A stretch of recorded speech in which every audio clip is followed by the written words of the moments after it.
김건희 여사에 대해서 불기소 결정을 하게 된 것입니다.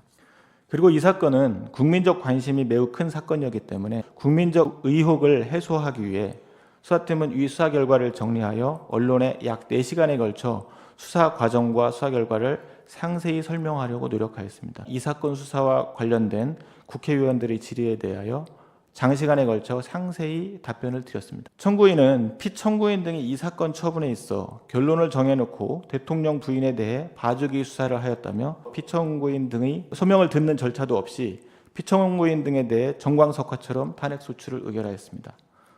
그런데 청구인은 그 후 진행된 탄핵 심판 절차에서 첫 변론기일에 출석조차 하지 않았습니다. 변론 준비 절차에서 수명 재판관께서 명하신 소추 사유 특정 등에 대해 제출 시한도 한 번도 제대로 지키지 않았습니다.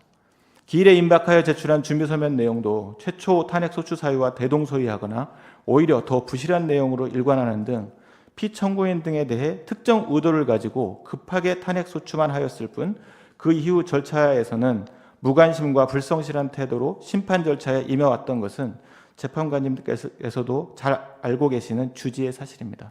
청구인의 부실수사 주장과 관련해서는 본 탄핵 소추를 주도한 더불어민주당에서 피청구인 등 3명 개인을 고위공직자 비리수사처의 직무유기 등으로 고발하여 현재 수사 중에 있는 등, 따라서 청구인은 피청구인 등에 대한 탄핵 소추를 의결하기에 앞서 우선 이 사건에 대한 상급청의 수사 진행 과정과 그 결과를 지켜보는 것이 당연한 수순이자 절차라고 할 것입니다.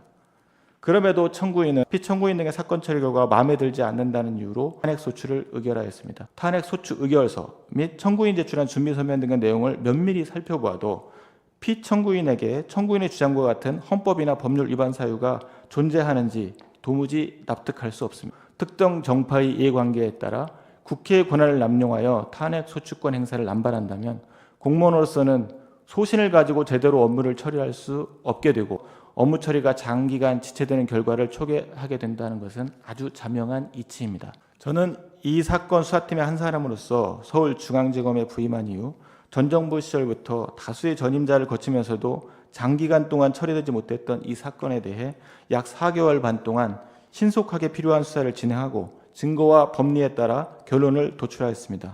그리고 그 수사 절차와 결과에 대해서는 현재도 한치 꺼리낌도 없다는 것을 다시 한번 이 자리에서 명확히 말씀드립니다.